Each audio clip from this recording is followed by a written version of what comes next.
কেমন আছিস? এই তো বাবা, ভালো। তুমি ভালো আছো? শরীর ভালো, তবে তোকে খুব মনে পড়ছে। দাঁড়াও বাবা, ক্যাপটা পরে নেই।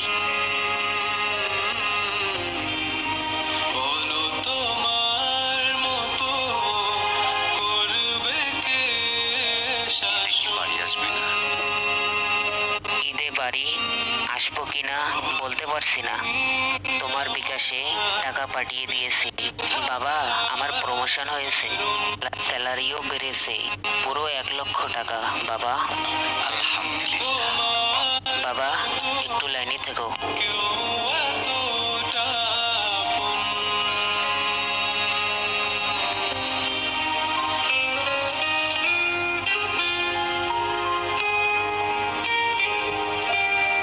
বাবা, তুমি তো বলেছিলে বাবার ঋণ কখনো শোধ হয় না।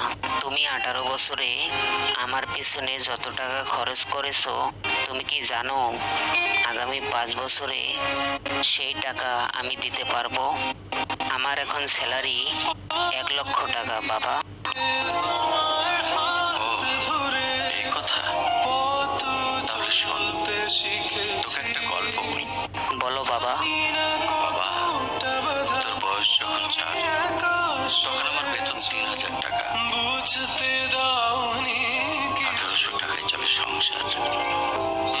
আমি আমার সাধ্যমতো সারা জীবন চেষ্টা করেছি তোর মাকে সুখী করতে, প্রতি ঈদে কোরবানি দিতে। তোকে যেবার প্রথম স্কুলে ভর্তি করালাম, সেবারই প্রথম আমরা আমাদের কোরবানি দিতে পারিনি। সে বছর তোর মাকেও কোনো উপহার দিতে পারিনি। তুই যখন ভার্সিটিতে উঠলি, আমাদের অবস্থা তখন মোটামুটি ভালো, কিন্তু খুব কষ্ট হয়ে গিয়েছিল যখন আমার ট্রান্সফার হয়।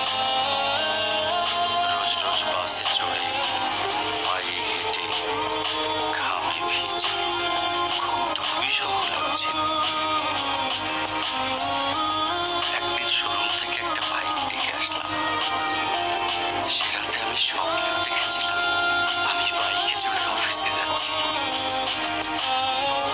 তুই বায়না ধরলি, জার্নি করতে তোর কষ্ট হয়। তোর কষ্টে আমারও কষ্ট হয় বাবা। আমি বাইকটা তোকে কিনে দিয়েছিলাম। তুই এখন লাখ টাকা বেতন পাচ্ছিস, কিন্তু মনে করে দেখ, আমার সামান্য মাইনে দিয়ে হেডফোন কাঁধে লাগিয়ে সারা রাত গান শুনেছিস, পিকনিক করেছিস, ট্যুর করেছিস।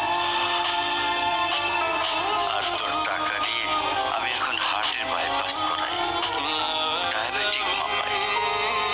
জানিস বাবা, আমার মাছ খাওয়া নিষেধ আর বর্ষায় সেই হাটে আমি বাইক চালিয়ে সারা শহর ঘুরে বেড়াই। বন্ধুদের নিয়ে সিনেমা দেখতে যাই, তোর মার হাত ধরে চাঁদনি বছরের সেন্ট মার্টিনের পাদচরে হেঁটে বেড়াই। চুপ করো বাবা, আমি তোমার কাছে যাব। তোমার টাকা না, তোমার ভালোবাসা তোমাকে ফিরিয়ে দিব। বোকা ছেলে, বাবাদের ভালোবাসা কখনো ফিরিয়ে দেওয়া যায় না। ছোট্ট শিশুর মলমূত্র বোঝা যায়, আর বুড়োদের ঘরেও ঢোকা যায়। আর তোর খোকা, 3জন এক নৌকায় বসে আছে। হঠাৎ নৌকাটা ডুবতে শুরু করলো। যে কোনো একজনকে তুই বাঁচাতে পারবি। কাকে বাঁচাবি? উত্তর দিতে হবে না। ছেলেরা বাবা হয়, বাবারা কখনো ছেলে হতে। পৃথিবীতে সবচেয়ে ভারী জিনিস কি জানিস? পিতার কাঁধে পুত্রের লাশ। জায়নামাজে বসে একটা জিনিস চাই, আমার কবরের ঘরটায় যেন আমি আমার ছেলের কাছে চলে যাই। তাহলে তুই একটা ঋণ শোধ করতে পারবি।